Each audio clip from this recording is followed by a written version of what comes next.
Men 21 yoshga to'lib, qanaqa qilib pul topish kerakligini o'rgandim. Erkak kishini asosiy motivatori pul topish uchun kim? Bu ayol bilan ona. Mani onam agarda trебовательный bo'lmaganlarida, men bu narsa xolayapman, men uni xolayapman demaganlarida, men ko'chada kayf qilib yuraverardim. Erkak kishi shunaqa zotki, ular ovqat bo'lsa, uxlaydigan joy bo'lsa bo'ldi. O'rtoqlardan ko'rishib, ayol kishi требовать qilmasa, erkak kishi intilmaydi. Hamma zo'r narsa ayol uchun kerak. Uyli bo'ladimi, chiroyli uyli bo'ladimi? Ayol kishi shu narsani so'raydi. Agarda ayol требовать qilmasa yoki ona требовать qilmasa, erkak kishi intilmaydi. Azzaka estetli gaplar bor. O'sha alkash bo'lib, sasib uyga kirib kelsa ham, ayoli smirno o'tiradi, ish bolani требовать qilmaydi.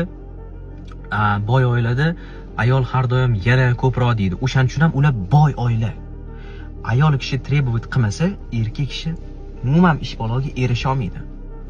Главный motivator, eng asosiy motivator pul topish uchun erkak kishiga bu ayol yoki ona. Onani hozir meni ko'rib turgan bo'lsa, o'g'lingiz yoki erkak kishi zotini umuman ayash kerak emas. Erkak kishi zoti o'shaning uchun ham yaratilgan, mehnat qilish uchun, ayol kishi требовать qilish uchun. Shunaqa svязкада o'zi hayot. Umuman qo'rqmasdan, uyalmasdan требовать qilaveringlar. Keyin mana bu plodni ko'rasizlar. Erkak kishi intilish boshlaydi o'shandan keyin.